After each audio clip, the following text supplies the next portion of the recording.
नमस्कार, आप देख रहे हैं न्यूज इंडिया। आपके साथ मैं हूं अभिषेक।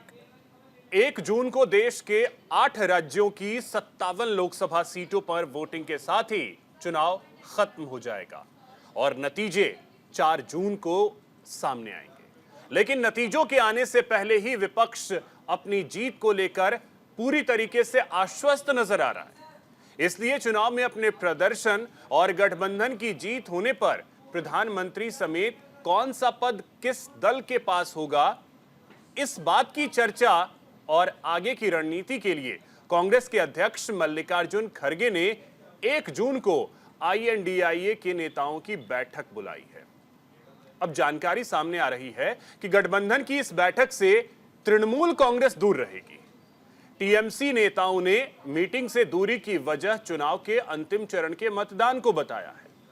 इसके अलावा TMC का कहना है कि बंगाल में बड़ा तूफान आया हुआ है और ममता बनर्जी ऐसे में दिल्ली नहीं आ सकती हैं। अब ऐसे में सवाल उठता है कि क्या नतीजे आने से पहले ही ममता बनर्जी ने इंडिया गठबंधन की हार को मान लिया है और ममता के नहीं होने से इस गठबंधन की सेहत पर असर कितना पड़ेगा, ये देखना बेहद अहम होगा। हम चर्चा आज इसी मुद्दे पर करेंगे। इससे पहले आपको सुनाते हैं पश्चिम बंगाल की CM ममता बनर्जी ने बैठक में हिस्सा नहीं लेने को लेकर क्या कहा। मैंने बोला देखो 1 तारीख मैं नहीं जा सकती हूँ कि हमारा इधर में 10 सीट का चुनाव है। वो दिन पंजाब में भी चुनाव वाला है लगता है, वो दिन और सारी जगह में चुनाव है, यूपी में भी है। चारों यूपी तो उसका स्टेट है लेकिन अखिलेश है, बिहार में भी है। और चुनाव चलते हैं 6 बजे तक, जो लाइन में खड़ा होता है उसका वोट खत्म होना रात 10 बज जाता है। तो हम कैसे छोड़ के चले जाएगा? एक साइड में साइक्लोन रिलीफ सेंटर और एक साइड में इलेक्शन। हमको सब कुछ करना पड़ेगा, लेकिन my priority is the relief centre. अब my priority is the relief centre. उसको देखना, उसको घर बना के देना, उसको मदद करना, आज उसको लिए रिलीफ का काम करना। हम पूरा इधर में मीटिंग कर रहा है लेकिन मेरे को दिल उसका साथ पड़ा है।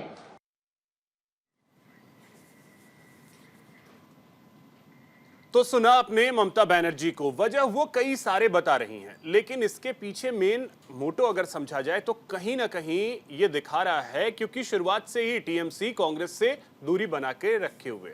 चर्चा हम इसी पे करेंगे। हमारे साथ एक बड़ा गेस्ट पैनल होगा। फिलहाल हमारे साथ प्रकाश चंद्र शर्मा जी जुड़ गए हैं, नेता हैं BJP से।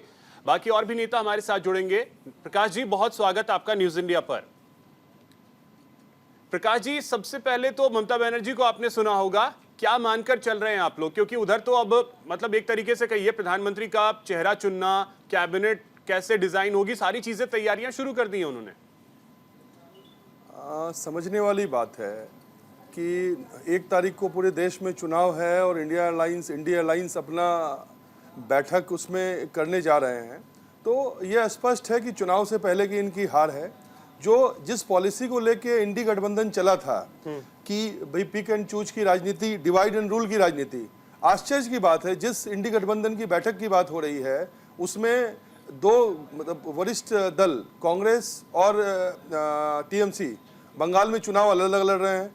वहीं ममता दीदी बोल रही है कि मैं बाहर से कर रहे हैं।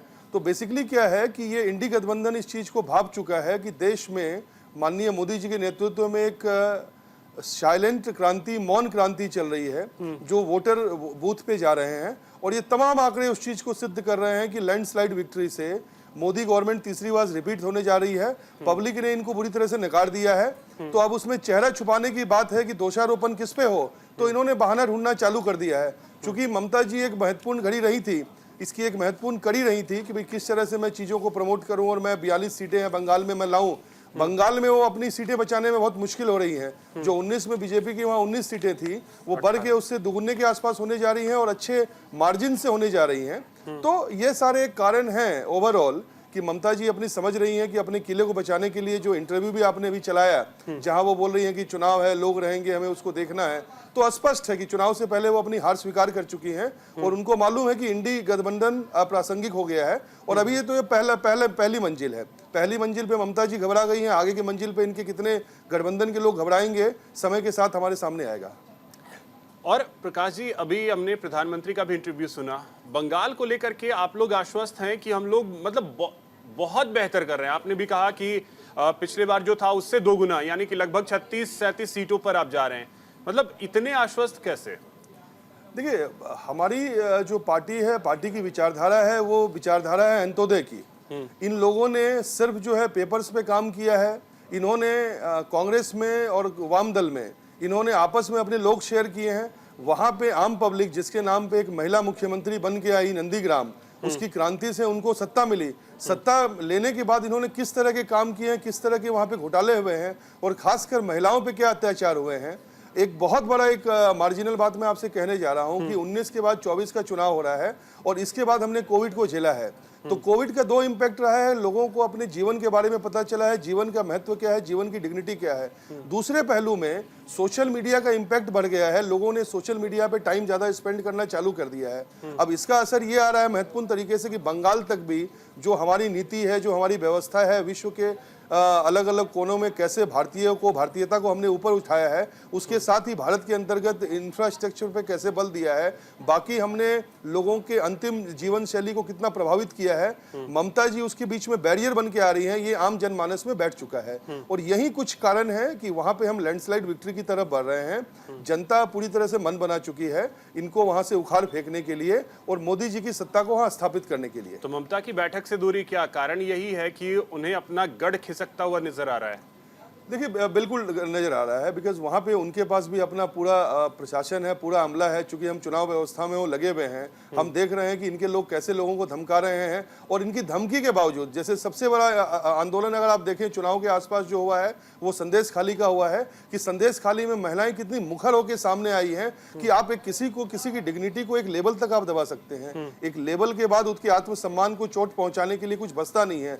इन्होंने न सिर्फ बंगाल की अस्मिता और आत्मसम्मान पे चोट पहुंचाई है, आम जनमानस के एक व्यवहारिकता पे चोट पहुंचाई है। और चूंकि अंदर उनके क्रांति आ चुकी है, उनकी एक व्यवस्था बन चुकी है और लोगों ने ये समझ लिया है कि भाई हम एक मौन तरीके से, शांत तरीके से हम इस सत्ता को बदलेंगे और हम ये देखेंगे कि शांत तरीके से अब ये सत्ता बहुत जल्दी परिवर्तित होने जा रही है। और इसलिए ममता जी को ये सारी डेटा पता है, क्योंकि उन्होंने पूरी जान लगा दी, उन्होंने ड्रामे कर लिए, उन्होंने बहाने कर दिए, उन्होंने माफी मांग ली, उन्होंने कर दिया। लेकिन अल्टीमेटली एक चीज देखने पे आ रही है कि भाई ये परिवारवादी पार्टी है, उनको स्थापित किसको करना है, उनको अपने भतीजे को स्थापित करना है। इतने सारे आरोपों में वो घिरे हुए हैं, एक से एक वहां पे आंदोलन हुए हैं, कोर्ट उनकी व्याख्या कर रहा है, उन्होंने भर्ती घोटाले गलत किए हैं, आम लोगों के राइट्स की, ह्यूमन राइट्स को उन्होंने वायलेट किया है। तो यह जनता के सामने है और जनता बंगाल की देख रही है कि इनके छत्र के नीचे हमारा सिर्फ आत्मसम्मान नुकसान के अलावा हमारे साथ कुछ हो नहीं रहा है और सम्मान की रक्षा मोदी जी की व्यवस्था कर सकती है। इसीलिए मोदी जी की व्यवस्था को मजबूत करने के लिए, उसको मजबूत करने के लिए ममता को ये वोट की चोट कर रहे हैं और वहां पे आमूलचूल परिवर्तन होने जा रहा है। संदेश खाली की जब बात होती है तो टीएमसी का ये कहना होता है कि अभी उसका पूरा सच बाहर आने दीजिए। पूरा सच तो अभी बाहर आया ही नहीं है। देखिए, 2 बातें बिल्कुल स्पष्ट हैं। लोग अपने अपने वर्जन कहते हैं। इतना बड़ा आंदोलन, इतनी सारी चीजें, इतना बड़ा विरोध, ये कोई आर्टिफिशियल नहीं हो सकता।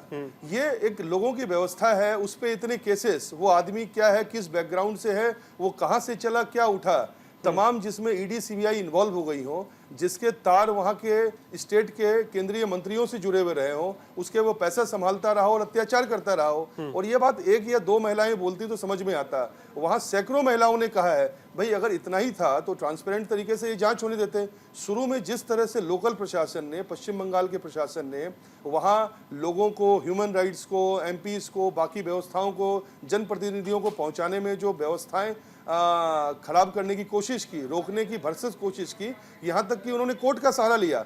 हमारे जो वहाँ लोकल अध्यक्ष हैं उनको पहुंचने के लिए कोर्ट के ऑर्डर पे पहुंचने के बाद लोकल प्रशासन ने उसको रोका, फिर कोर्ट की अवमानना का नोटिस दाखिल हुआ, उनका आदेश हुआ, उसके बाद वो वहाँ पहुंचे। तो ये सारी व्यवस्थाएं दर्शाता है कि उनका माइंडसेट क्या है और बहुत बड़ा अपराध, बहुत बड़ा अत्याचार वो वहाँ छुपा रहे थे। जो सत्य मतलब डिले होता है, सत्य को आप रोक नहीं सकते। और ये मैं संदेश खाली की महिलाओं को, बहनों को उनको विशेष धन्यवाद देना चाहूँगा, आभार प्रकट करना चाहूँगा कि वो डगी नहीं, डरी नहीं, और उनके वजह से ममता का एक बहुत खौफनाक चेहरा आम पब्लिक के सामने, पूरे भारत के सामने, पूरी दुनिया के सामने आया कि एक महिला मुख्यमंत्री महिलाओं के अधिकारों का कैसा दमन कर रही थी, कैसा हनन कर रही थी। और ये एक बहुत बड़ा चारित्रिक आरोप लगाता है कि महिला होकर महिलाओं की चरित्र की रक्षा जो महिला ना कर सके, उसको सत्ता पे रहने का कोई अधिकार नहीं है। ठीक है, हमारे साथ अब संजय चक्रवर्ती जी जुड़ गए हैं, प्रवक्ता हैं टीएमसी के। संजय जी, बहुत स्वागत आपका। पूजा मिश्रा जी हमारे साथ हैं, प्रवक्ता हैं समाजवादी पार्टी की। पूजा जी, बहुत स्वागत आपका। साथ ही हमारे साथ डॉक्टर परमवीर सिंह जी हैं, राजनीतिक विश्लेषक हैं। परमवीर जी, बहुत स्वागत आपका। तो संजय जी, आपके पास आ रहा हूं, ये क्या हुआ? बैठक हो रही है, आप लोगों ने बैठक से दूरी बना ली। पहली बात तो मैं भाजपा के प्रवक्ता को, जो अभी मन की बात या रैली कर रहे थे, और झूठ, मतलब टॉप टू बॉटम सब झूठ बोलते हैं यहाँ पे। इनको अभी तो यही नहीं पता कि 19 सीटें नहीं 18 सीटें जीते थे। उनमें भी इनका एक सांसद इस्तीफा देकर के जो है चला गया, 17 ही रह गए थे वहां पे। मतलब ये संदेश खाली के बारे में तमाम तरीके के झूठ बोलते चले जा रहे हैं। तो मैं सुन रहा था, ये बरगला रहे हैं आपके चैनल पे आकर के, और आप इसको सुन भी रहे हैं। और सैकड़ों महिलाओं ने ये क्या है, बाहर आए। केवल 3 महिलाओं ने एफआईआर किया था, 2 महिलाओं ने एफआईआर वापस ले लिया। क्यों? उनको लालच दिया गया था 2,000 रुपए प्लस मोबाइल प्लस जमीन उनके नाम करने के लिए। तो उन्होंने, जब उनको नहीं मिला शुभेंदु अधिकारी ने, तो उन्होंने अपना एफआईआर वापस। तीसरी महिला जो थी वो इनके लोकसभा की सदस्य वो बन गई है, प्रत्याशी बन गई है। तो कहाँ है वो संदेश खाली? ये भूल जाते हैं ब्रिजभूषण शरण सिंह को, भूल जाते हैं ये मणिपुर को, भूल जाते हैं ये, भूल जाते हैं अभी प्रज्वल रमन्ना वाला केस को, भूल जाते हैं जिनको इन्होंने विदेश भगा दिया। ये वो सब भूल जाते। महिलाओं की रक्षा, महिलाओं का सम्मान। अरे आप लोग किस मुंह से कहते हैं? जो हाथरस वाला कांड करते हैं, जो उन्नाव का कांड करते हैं, जिस तरीके से आपके आईटी सेल बनारस के बलात्कार करने के बाद 2 महीने तो चुनाव प्रचार करते हैं, आप उन सबको भूल जाते हैं। बड़ी बड़ी बातें बोलते हैं आप लोग आकर के। संजय जी, कोई किसी को नहीं भूला है, कोई किसी को नहीं भूला है। और इसीलिए मैं नहीं किसी को बैठक से दूरी, आप नहीं, बैठक की दूरी मैं बता रहा हूँ, लेकिन जो ये बता रहे थे, मैं कम से कम दर्शकों को क्लियर कर दूं आपको, ये कितना झूठ बोलते हैं ये लोग। शुरू से ऊपर, टॉप टू बॉटम सब झूठ बोलते हैं। ये झूठ की सत्ता है। और पहली मैं बताऊं कि इनका पूरा सूपड़ा साफ होने वाला है, बंगाल से भी साफ होने वाला है। वो वहां की वोटिंग परसेंटेज बता रहे हैं कि किस तरीके से लोग निकल करके जो है इनको बाहर करने की तैयारी पूरी तरह से है। अब आते हैं आपके सवाल। देखिए, पहली बात तो ये है कि हमारे लिए जनता जनार्दन पहले, हाँ, उनकी रक्षा के लिए हमें चुना गया है, हमारी सरकार चुनी गई है, वो हमारे लिए सबसे पहले है, पहले प्रायोरिटी वो है। दूसरी बात, जो 9 सीटों पे इलेक्शन होने वाला, वो सारी टीएमसी की खुद के है, हमारी ही सांसद है। तो हमारे ऊपर ज्यादा प्रेशर है कि हम पहले उसको देखें। बैठक होती रहेगी, हम लोगों ने तो पहले से ही बोल दिया कि हम बाहर का समर्थन करेंगे। तो बैठक में होना ना होना महत्वपूर्ण। ये तूफान आया हुआ है जिससे लोगों का घर उड़ गया है, वो को जो है जीने का, मतलब जो कैबिनेट बनेगी उस कैबिनेट का हिस्सा टीएमसी नहीं होगी। नहीं, वो पहले ममता दीदी ने इस बात को क्लियर कर दिया है कि हम बाहर से समर्थन करेंगे। और इसीलिए जो है अभी इस बैठक में, फिर 1 तारीख को जिस दिन चुनाव हो रहा है, उस दिन दोपहर को इस तरीके से बैठक कहीं से भी जो है हमारे लिए सही नहीं, क्योंकि हम लोग के जो प्रोग्राम होते हैं वो तय रहता है। एक जितने भी आप देखो, देखिए संजय जी, आपको याद होगा 25 तारीख की वोटिंग जिस दिन थी, आपकी मेरे साथ चर्चा हो रही थी, उस दिन आप ही ने क्लियर किया था कि हम टीएमसी जो हैं वो INDIA अलायंस का हिस्सा हैं। अब बाहर से हैं, मतलब ये थोड़ा सा क्लियर तो कीजिए। नहीं, क्लियर कर देता हूं आपको। पहली बात ये है कि हम थे, इंडिया गठबंधन का हिस्सा थे, हैं और आगे भी रहेंगे। ये मैं आपको क्लियर करता हूं, पहली चीज। दूसरी बात यह है कि गठबंधन का हिस्सा होने का मतलब ये नहीं कि सरकार में शामिल होना। आपको 1989 के बाद याद होगा, जब जनता दल की सरकार बनी थी, बीजेपी ने और CPM ने बाहर से समर्थन दिया था, कम्युनिस्टों ने, तो वो हिस्सा थे, लेकिन वो बाहर से समर्थन दे रहा था, जनता दल की सरकार उसी हुई थी। उसी तरीके से अटल बिहारी वाजपेयी के समय में भी यही था। तो सारी चीजें क्या होती है, समर्थन देने का मतलब ये नहीं कि हम गठबंधन से बाहर हो गए।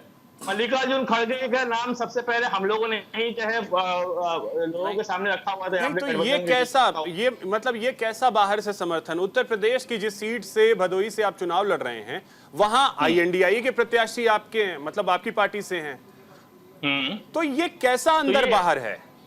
नहीं, अंदर बाहर का कोई चक्कर नहीं है, फिर इसमें अंदर बाहर वाला कोई चक्कर नहीं है। मैंने बोला ना कि हिस्सा है, हम लोग पहले भी थे, हैं और आगे भी रहेंगे। जहां पे हम लोगों को हिस्सा, जहां पे समर्थन करना होगा हमारा पूरी समर्थन रहेगी, जहां पे विरोध करना होगा हम उसका विरोध करेंगे, क्योंकि हम चाटुकारिता की राजनीति हम लोग नहीं करते।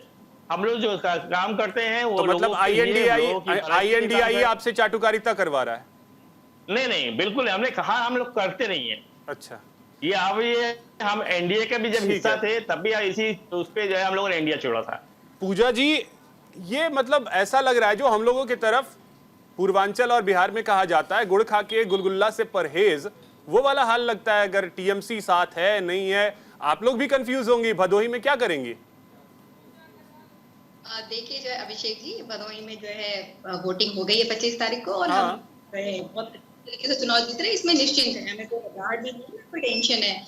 और जहां तक बात रही जो है TMC की, कि वो जो है बाहर से समर्थन करे, उनके शीर्ष नेतृत्व का डिसीजन है कि उनकी पार्टी किस तरीके से समर्थन करना चाहती है। और अगर भदोही की बात कर ले तो भदोही के जो प्रत्याशी रहे ललितेश्वरी त्रिपाठी जी, उनको इंडिया अलायंस के जो प्रत्याशी रहे, और सारी पार्टी को भदोही में यहाँ समर्थन दिया है उनको।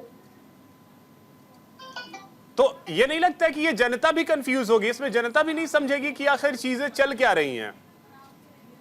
नहीं अभिषेक जी, जनता बिल्कुल कंफ्यूज नहीं है। इस चुनाव में एक चीज तो बिल्कुल तय है कि हो सकता है कि आप कंफ्यूज हो। नहीं, हम तो वाकई में जिस तरीके से बातें घूम रही है, मैं तो सही में कंफ्यूज हूँ।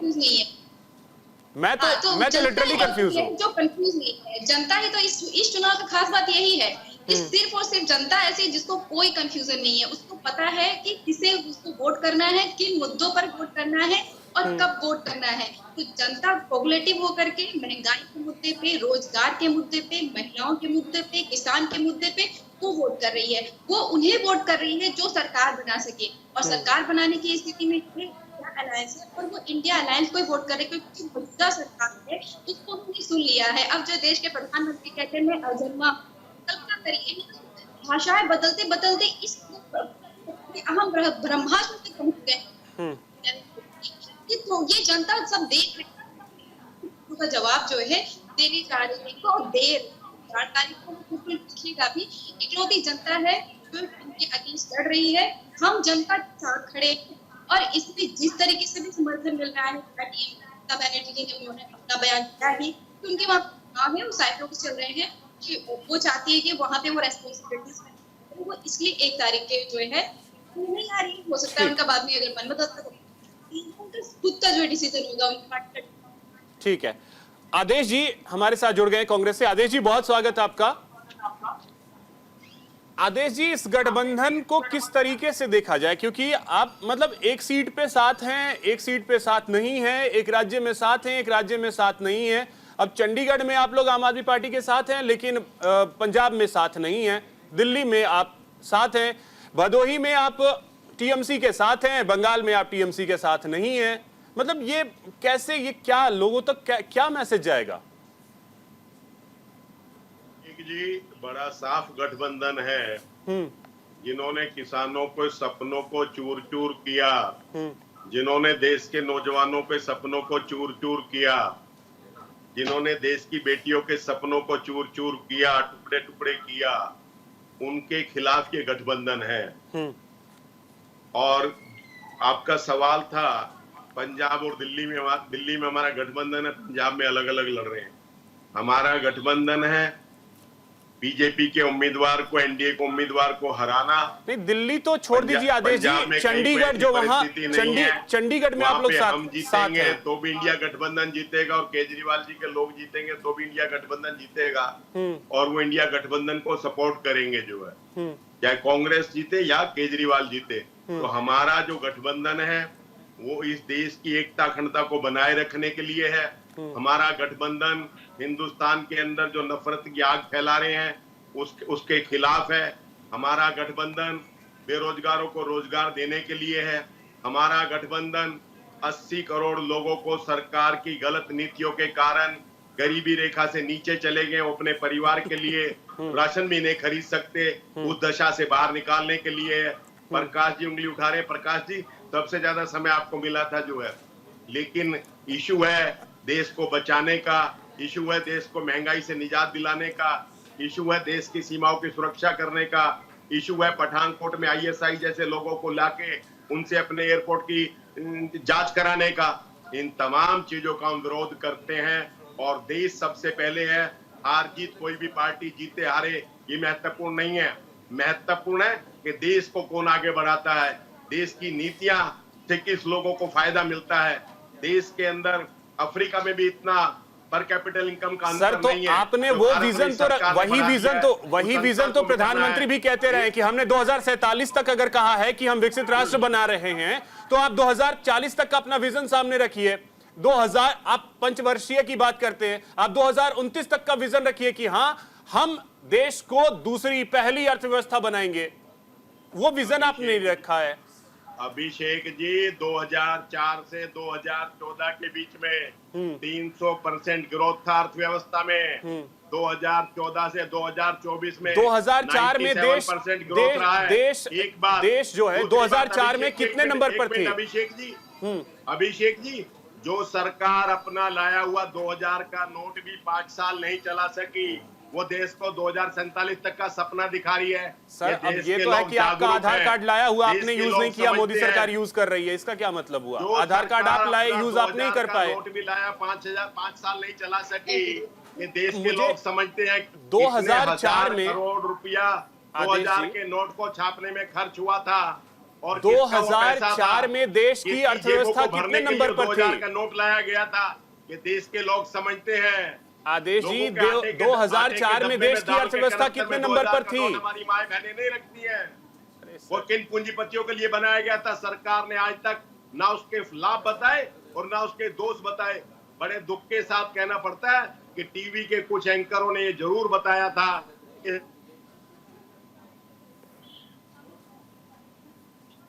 सर, जिन्होंने बताया था आप उन्हें छोड़िए, जिन्होंने बताया उन्होंने बताया, वो उनका काम था, आप उनको जाने दीजिए। मुझे ये सिर्फ उनका काम नहीं था, उन्होंने धर्म का काम किया, उन्होंने पत्रकारिता के धर्म को नहीं निभाया। न्यूज इंडिया ने इसको कभी नहीं बताया था, न्यूज इंडिया ने कभी नहीं बताया, ना अभिषेक कुमार ने कभी बताया था। लेकिन इस देश की पत्रकारिता में जो होना चाहिए, बहुत सारे पत्रकारों के बहुत बड़े समूह ने अपने धर्म को नहीं निभाया। जो सरकार दिखाती है उसका भोंपू बने। नंबर एक, आप लोग मीडिया को कोसते पत्रकारिता ये होती है, आप लोग भूल जाते हैं कि मीडिया को कोसने से आप लोगों को कुछ नहीं होगा। वो मुद्दे आप जमीन पर लेकर के उतरिए ना सर। मीडिया को कोसने से कुछ नहीं होगा।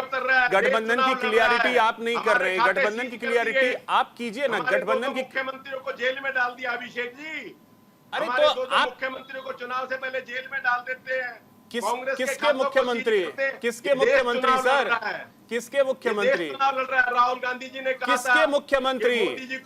किसके मुख्यमंत्री? शीला दीक्षित आप ही की मुख्यमंत्री थी और उन्हें किस तरीके से बातें कही जाती थी, आप उनके सपोर्ट में शीला दीक्षित आज से 100 वर्ष पूर्व उन्होंने दिखाया था। तो हमारे पास पैसा नहीं था। सर अगर ये बात निकलेगी तो बहुत लंबी दूरी तक ये बात जाएगी। अब एक कमेंट में प्रकाश जी आप रिप्लाई कर लीजिएगा। मैं परमवीर जी से, क्योंकि वो काफी उन्होंने कुछ बोला नहीं है। परमवीर जी, मैं आपके पास आ रहा हूं। परमवीर जी, ममता बनर्जी की अब 1 तारीख की मीटिंग से भी दूरी, इसके मायने को किस तरीके से देखा जाए? देखिए, ये है मोहसिन नकवी साहब का, ये तो सटीक बैठ रहा है इंडिया गठबंधन की हालात के। उसमें ये भी लिखा है मेरे घर नहीं आना, साफ साफ लफ्जों में रास्ता भी लिखा है। मतलब कह रहे हैं गठबंधन का हिस्सा नहीं है, लेकिन सारी यूपी में, भदोही में जैसे आपने जिक्र किया, चंडीगढ़ में किया, वहां पर गठबंधन है। तो ये चीजें क्या है, ये देखिए इंतजार किया जा रहा है, स्ट्रेटेजिकली इंतजार किया जा रहा है कि 4 जून को रिजल्ट आने दीजिए। अगर फायदा दिखाई देगा तो इधर जाएंगे, नहीं तो तटस्थ भी रह सकते हैं। और अगर भाजपा के साथ देखिए, अगर पीडीपी और भाजपा गठबंधन हो सकता है तो टीएमसी और बीजेपी का गठबंधन होना कोई बड़ी बात नहीं, बिल्कुल कोई बड़ी बात नहीं है। अनुमान लगाया जा सकता है चीजों का। तो ममता दीदी अपने साथ कभी खोल नहीं रही है, वो चुनाव के रिजल्ट की भी वेट कर रही है। इसके बाद भी कोई निर्णय लेगी। और देखिए जीत हार का जो फर्क है वो फर्क पड़ेगा भी भाजपा की पर्सनल सीटों से या कांग्रेस की पर्सनल सीटों से या समाजवादी संजय जी, पार्टी की वेट आता पर्सनल हूं। सीटों से। क्योंकि कारण क्या है, एनडीए गठबंधन हो या इंडिया गठबंधन हो, ये तो छोटा बड़ा होता रहेगा। और अभी आपसे बात हो रही थी, कांग्रेस के प्रवक्ता ने आपसे बताया कि मीडिया जो हमें मोरल एथिक्स का बता दिया, लेकिन मोरल एथिक्स पॉलिटिकल पार्टी के नेताओं के कुछ होते हैं कि नहीं होते हैं। कांग्रेस पार्टी के राष्ट्रीय स्तर के प्रवक्ता अब वो बीजेपी के गुणगान करने वाले हैं। नवजोत सिंह सिद्धू जी जो शेर मोदी जी की शान में पड़े वो सोनिया गांधी जी की शान में पड़े। राधिका खेड़ा जी, ये 3 नाम है, अब बीजेपी में आ गई है। तो बेसिकली क्या है, हम ईवीएम खराब है, मीडिया खराब है, सब लोग बायस्ड है, नेता बिल्कुल ठीक है, ये जब चाहे इधर चला जाए, इसकी विचारधारा में फर्क आ सकता है। तो ये चीजें नहीं चलेंगी तब। जो डेमोक्रेसी में आपको छूट मिलती है चीजों की, कोई दिक्कत वाली बात नहीं है, छूट मिलती है। लेकिन ऐसा नहीं है कि आप अपने पास दामन पे तो कोई दाग आने ना दे, बाकी सब लोग बायस्ड है, तो ऐसा नहीं चलेगा। देखिए आम आदमी पार्टी के लोगों ने सारी बातें लड़ी। 2012 में हम लोग मीडिया में भी बहुत साल देखते थे, बड़ी टकटकी लगा के आशा की निगाह से आम आदमी पार्टी की तरफ देखते थे। आम आदमी पार्टी ने जो अपने वायदे किए थे उनसे बिल्कुल उलट किया। पार्टी छोड़ के कोई नेता जाए चला जाए कोई दिक्कत नहीं है, लेकिन मारपीट हो जाना, वो भी महिला के साथ मारपीट हो जाना, और मारपीट जहाँ पर हुई वो ठीक है परमवीर जी, डेमोक्रेसी का अब बात पूरी कीजिएगा, मुझे एक छोटे से ब्रेक के लिए रुकना है। ब्रेक के बाद लौटता हूं तो मैं सीधे आपके पास आता हूं।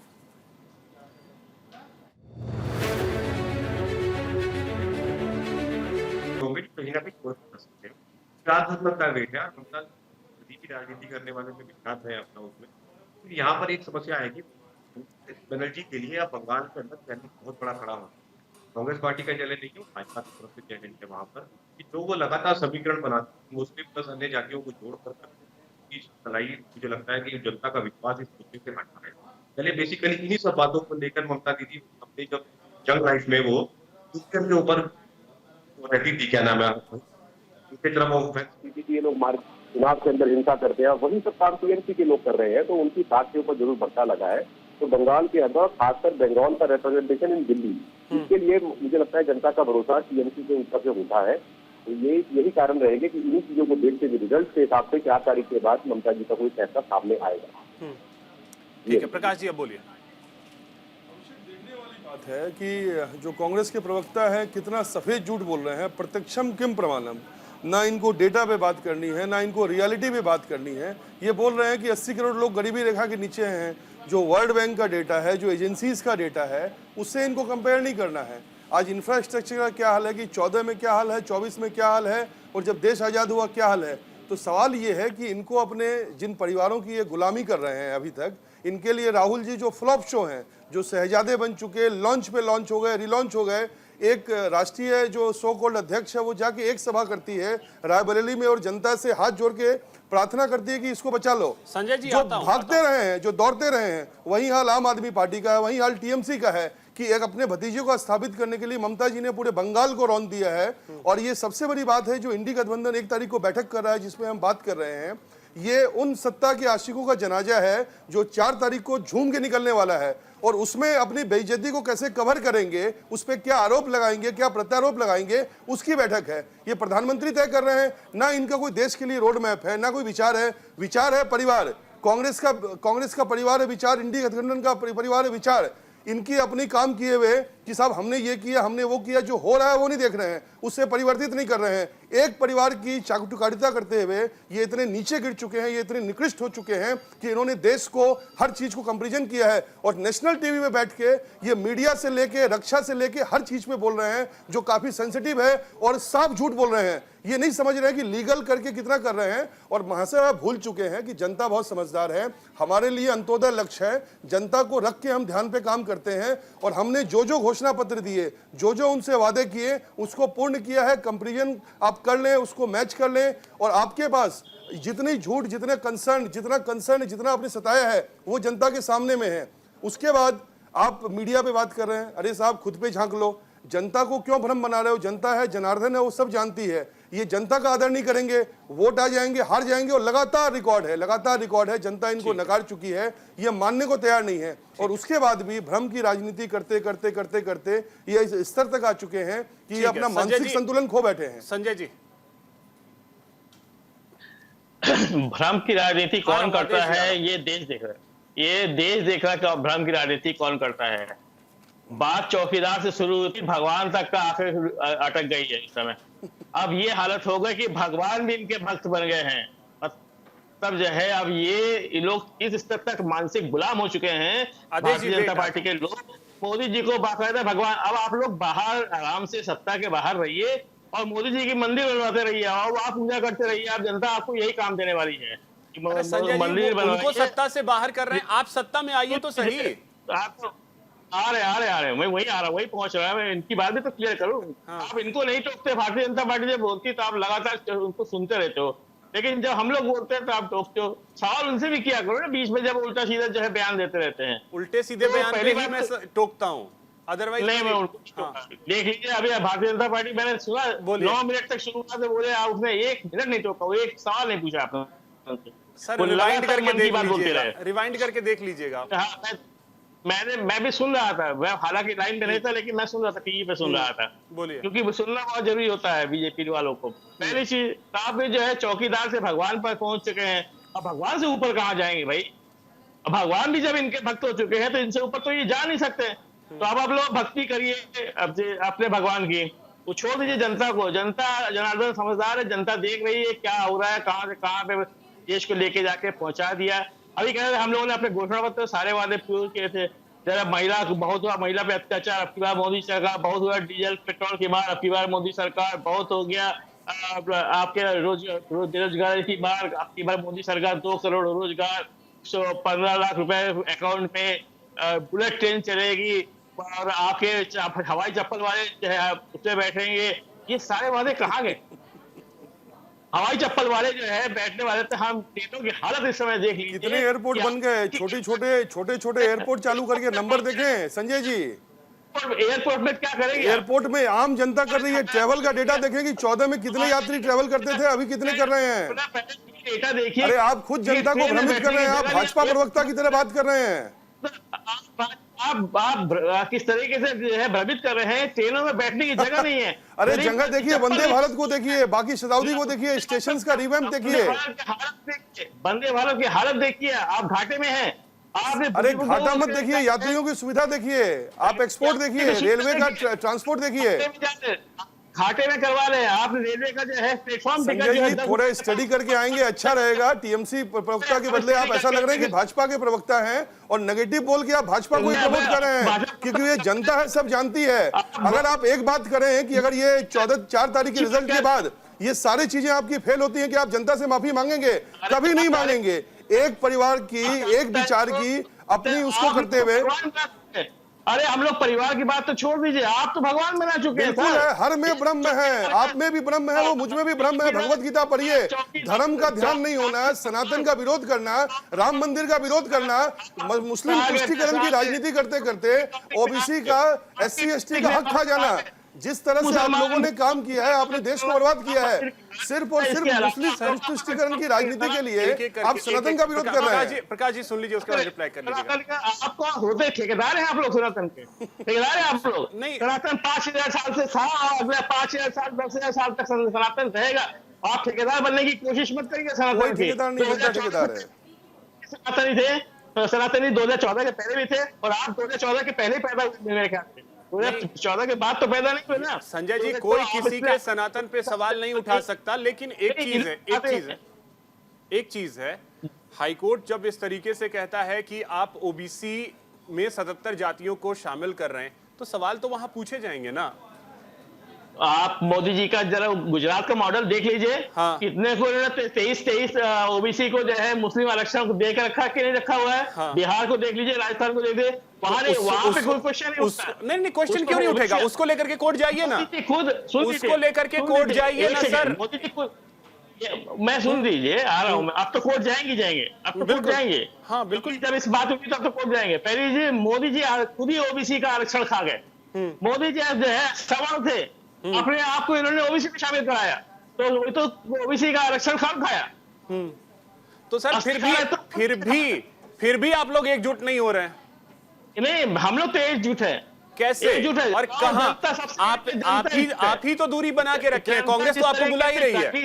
में गर्मी से इस समय जिस समय जनता बिलबिलाई हुई है, मल्लिकार्जुन खड़गे साहब तो आपको बुला ही रहे हैं, आप ही नहीं जा रहे हैं। पता नहीं अधीर रंजन चौधरी के बयान को दिल से लगा के बैठे हैं। पहली बात ये है कि देखिए, अब आप अधीर रंजन चौधरी की बात उठाई तो मैं फिर से मैं बता रहा हूं कि अधीर रंजन चौधरी एक बहुत बड़े कारण है कि जहां पे हम लोग का एक समझौता नहीं हो पाना।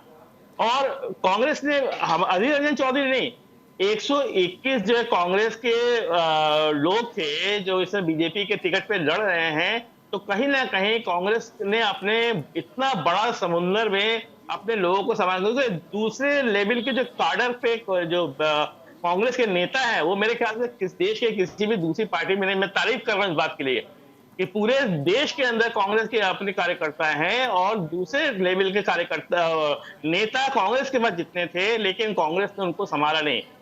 इंडिया तो गठबंधन की अभी आपने स्वीकार किया, ये कारण है कि आपका गठबंधन नहीं हो पा रहा है। नहीं, वो आप सेकेंडरी में चला गया, क्योंकि आप नहीं, सेकेंडरी कैसे हो सकता है? सेकेंडरी कैसे हो सकता है? कैसे हो सकता है सर, आप बताइए। अभी भी 57 सीटों पे चुनाव होने बाकी हैं, अभी भी 57 सीटों पे। हमारे यहाँ पे 9 सीटों पे चुनाव होने वाले हैं, हम पहले अपने उसको देखेंगे। हाँ। दूसरी बात ये है, साइक्लोन आपने जिस तरह से देखा होगा, मेरे ख्याल से कल साइक्लोन देखा होगा आपने जी, तो गरीब की झुग्गी झोपड़ी उड़ गई है। तो रिक्वेस्ट करते खड़गे साहब से कि मीटिंग 4 दिन बाद कर लीजिएगा। नहीं, असल बात क्या है, वो उनको भी देख रहे हैं आप, केजरीवाल क्योंकि ममता बनर्जी तो यही कह रही हैं, आदेश जी, ममता जी तो यही कह रही हैं कि बंगाल में भी चुनाव है, बिहार में भी चुनाव है, उत्तर प्रदेश में भी चुनाव है और पंजाब में भी चुनाव है, और आप उसी दिन मीटिंग कर रहे हैं।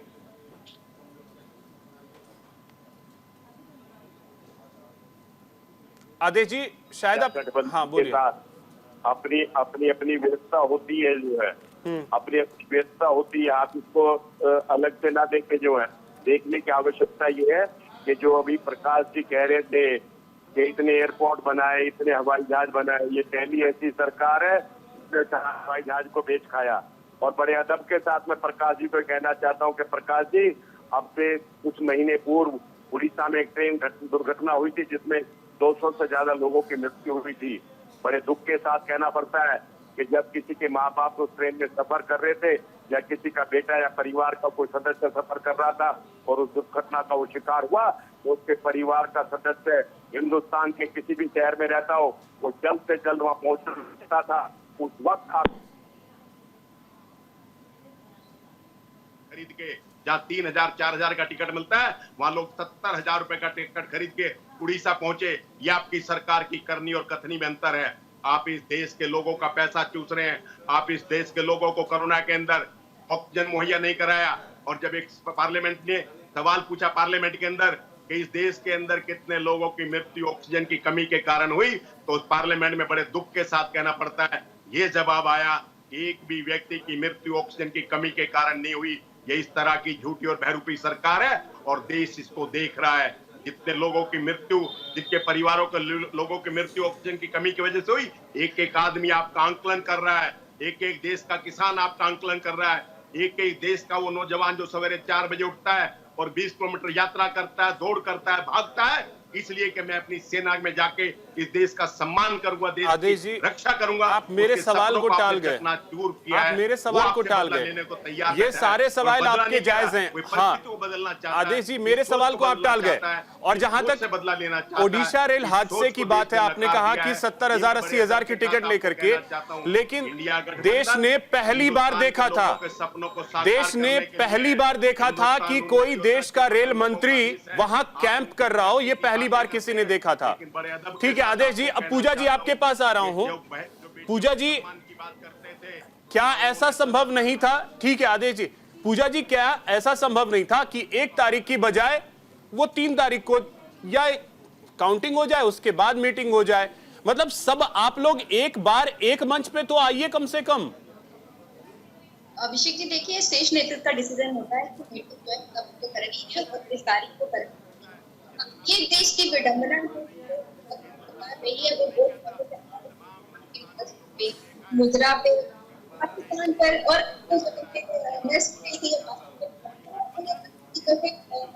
आपने जो क्रम है हम पर इसका मतलब हमारी जो जन्म है हमारी जनता है, ये कभी मुझे लगता है कि सब चुनाव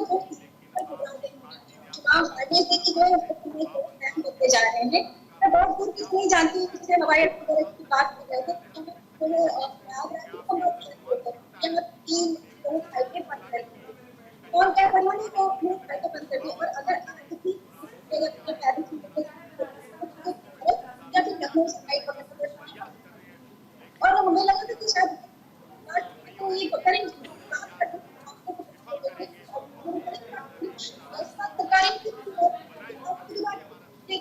रोजगार की बात नहीं थी, ये क्या आपको पता है की नीति। पूजा जी, आपकी ऑडियो में कुछ समस्या आ रही है, कुछ ऑडियो में समस्या आ रही है, आपकी आवाज क्लियर आ नहीं रही है, उसे दुरुस्त करते हैं फिर आपके पास आते हैं। तब तक परमवीर जी आपसे यह समझना चाहेंगे कि कम से कम INDIE अलायंस के जो तमाम नेता हैं एक बार तो एक साथ एक मंच पे दिखें। जो ऐसा लगता है नीतीश कुमार के जाने के बाद कभी एक मंच पे सभी एक साथ इस तरीके से नजर नहीं आए। ये तकरीबन 90s का दौर हमें याद कराता है जब जनता दल के फ्रंट के नीचे भी गवर्नमेंट आई थी और उस समय एंटी कांग्रेस से चुनाव लड़ा गया था, जिसको भाजपा भी वहां पे समर्थन देती थी। तो देश के हालात कुछ वैसे या 90s के दौर वाले हैं, तो उसी तरीके से देखिए, अगर ये बैठक 1 तारीख को रखने का संदेश साफ दिखाई देता है कि चुनाव के अंदर मुझे नहीं लगता है कि इंडिया गठबंधन के फेवर में कुछ आने वाला है, ऐसा इनपुट मुझे लगता है, ये मेरा व्यक्तिगत मानना है। तो इस वजह से चुनाव से पहले ही वो एक लॉबिंग करना शुरू कर दी गई है कि 4 तारीख के बाद स्थिति अगर है, मतलब डिस्कस करके कि 4 तारीख को जो स्थिति बनेगी उसके बाद हम लोग क्या करना है। पिछली बार हमने देखा था कांग्रेस पार्टी इसलिए भी नहीं चीज ला पाई थी अपने कि लीडर ऑफ अपोजिशन बनाने के लिए भी दिक्कत आ गई थी। तो उन चीजों का आकलन करने के लिए 1 तारीख को बैठक करी जा रही है और इसमें तकरीबन रुख पड़ने का भी जो इंडिया गठबंधन के घटक दल है उनका रुख पड़ने में भी समझ मतलब मौका मिलेगा कि कौन किस तरफ जा रहा है, क्योंकि एनडीए का साइड बढ़ना और इंडिया का घटना ये चुनाव के बाद हो जाएगा। क्योंकि सब नेता है कि एक पार्टी से दूसरी पार्टी में जा सकता है, तो एक दल का दूसरे दल को अलायंस कर देना कोई बड़ी बात है। नीतीश कुमार जी को हमने देखा, तो उन चीजों का आकलन करने के लिए भी 1 तारीख को बैठक बुलाई गई है, 4 तारीख से पहले बुलाई गई, स्ट्रेटेजिकली सोची समझी बात से बुलाई गई है कि कौन कौन लोग हमारे साथ जाते हैं। तो ऐसे में तृणमूल का कांग्रेस का ना जाना ये साफ साफ संकेत देता है कि या तो एकला चलोरो की राह पर या हो सकता है एनडीए के साथ में भी जाना पड़ेगा, तो वो जा सकते हैं, क्योंकि बंगाल में विधानसभा का चुनाव भी लड़ना है। बंगाल के साथ साथ हरियाणा में भी आपको विधानसभा चुनाव देखना है, आपको दिल्ली में भी देखना है, तो बहुत इंपॉर्टेंट राज्यों के विधानसभा चुनाव भी अभी आने वाले हैं कुछ 5-6 महीने के अंतराल में भी। तो ये गठबंधन इन चीजों को देखते हुए नहीं परमवीर जी, तो ये लॉबिंग काउंटिंग से पहले करने का क्या कोई इसका असर तो होने वाला नहीं है। अगर बीजेपी और एनडीए अलायंस जो दावा कर रही है अगर उस तरीके से प्रदर्शन करती है, फिर तो ऑटोमेटिक INDIE अलायंस में बिखराव ऑटोमेटिक देखने को मिलेगा, क्योंकि फिर बयानबाजी वो तो पहले ही अभी हम देख रहे हैं, कहीं पे सपोर्ट है कहीं पे नहीं है, तो उस टाइम में तो खुल करके चीजें फिर सामने आ जाएंगी। कि वही कहते हैं, आपको स्ट्रेस मैनेजमेंट बोलते हैं कि इसके बाद चुनाव के बाद, जैसे मैंने कहा था कांग्रेस इसी बार लीडर ऑफ अपोजिशन बनाने के लिए भी तिकड़मबाजी बढ़ानी पड़ रही थी इसको, तो हो सकता है इन्हीं चीजों को देखते हुए कि आपको विपक्ष की भूमिका भी अगर निभाने को मिलती है तो विपक्ष की भूमिका कैसे निभाएंगे, इसके हिसाब से भी किसको क्या मिलेगा, इन चीजों का समीकरण साधने के लिए 1 तारीख को स्ट्रेटेजिकली मीटिंग बुलाई गई है। नहीं, लेकिन आपको लगता है रिजल्ट के बाद अगर मान लीजिए दिल्ली में हार मिलती है तो क्या आम आदमी पार्टी कांग्रेस के साथ रहेगी? अगर यूपी में हार मिलती है सपा कांग्रेस के साथ रहेगी, या AIADMK क्या साथ रहेगी दक्षिण में? सब अलग हो जाएंगे।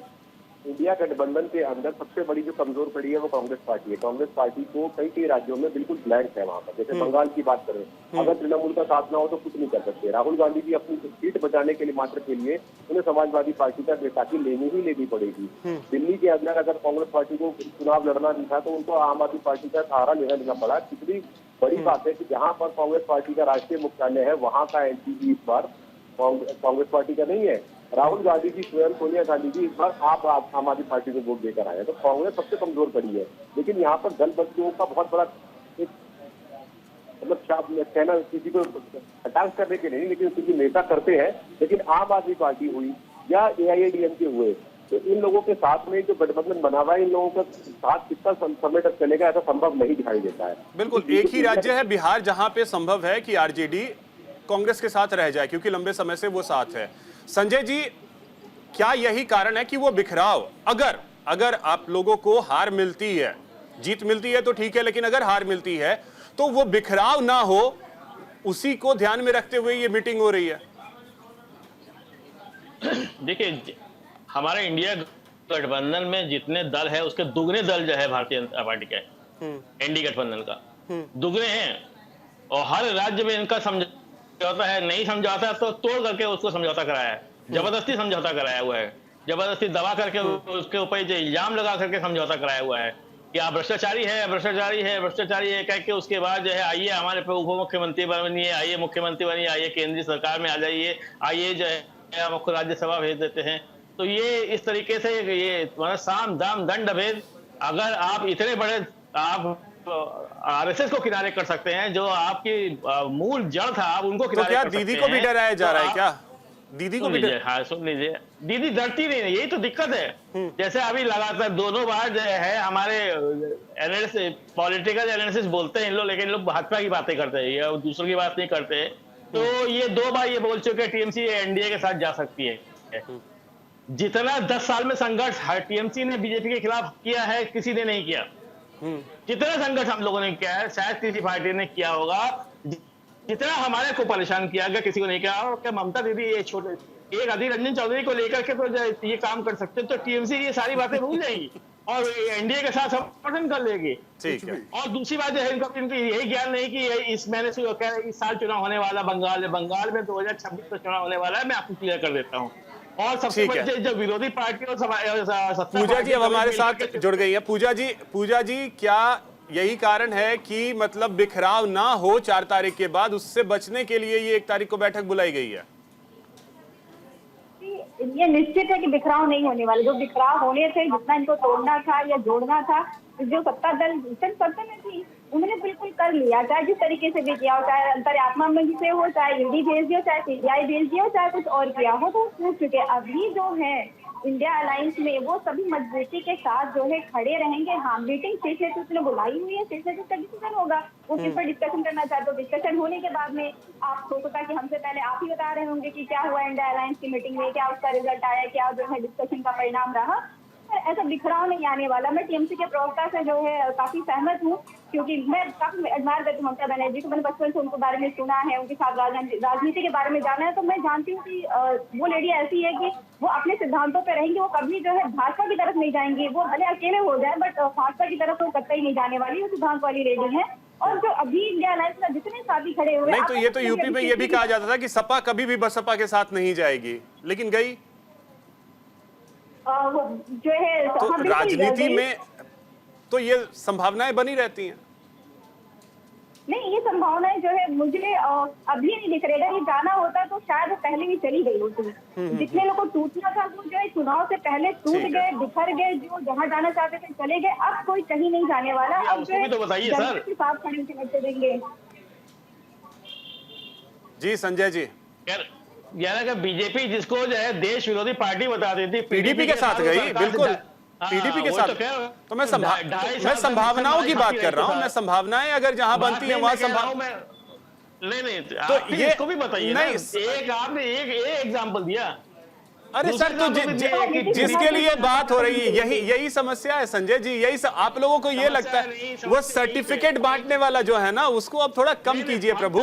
अब उसका कोई महत्व, जनता उसको नहीं देखती है। ठीक है, जल्दी से क्लोजिंग कमेंट मैं प्रकाश जी आपसे लेते हुए, प्रकाश जी जल्दी से लेते हुए। अभिषेक, देखने वाली बात है कि यहाँ मतभेद भी है, मनभेद भी है, और सारे चुनावों के बाद ये मान चुके हैं कि जनता इनको पूर्ण रूप से नकार चुकी है। अब अपनी इज्जत कैसे बचाए, जनता के बीच में कैसे नहीं, जाए, अब अपने वही कह रहे हैं कि कार्यकर्ताओं के अब बीच आपसे में, कोई डरने वाला नहीं है। जनताओं के बीच में कैसे अपनी मतलब अपने आप को छवि बचाएं, अपने कार्यकर्ताओं को कैसे बचाएं।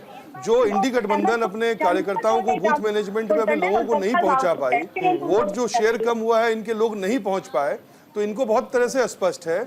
और जहां तक एक जवाब दे दूं संजय जी का, जो ये बात कर रहे हैं जम्मू कश्मीर की, जम्मू कश्मीर में बीजेपी पीडीपी के साथ गई, एक व्यवस्थित अलायंस के साथ गई, कॉमन मुद्दों के साथ गई, भ्रम के साथ नहीं गई। जो इंडी गठबंधन में आज है, पता ही नहीं कि कौन क्या कर रहा है, चलिए उसी ठीक मुद्दों है, पे ये सरकार भ्रम की चलाई। सारी स्थिति अगर कुछ है भी तो वो 4 तारीख को क्लियर हो जाएगी। जनता सारी चीजें क्लियर कर देगी, दूध का दूध और पानी का पानी 4 जून को हो जाएगा। फिलहाल बहुत शुक्रिया आप सभी का हमारे साथ जुड़ने के लिए और इस चर्चा में शामिल होने के लिए। फिलहाल इतना ही, नमस्कार।